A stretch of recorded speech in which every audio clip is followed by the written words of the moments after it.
Você já parou para pensar por que nunca encontramos alienígenas?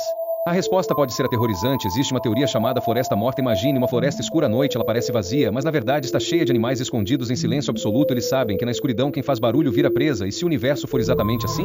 E se as civilizações avançadas estão caladas por medo de algo muito maior e mais perigoso?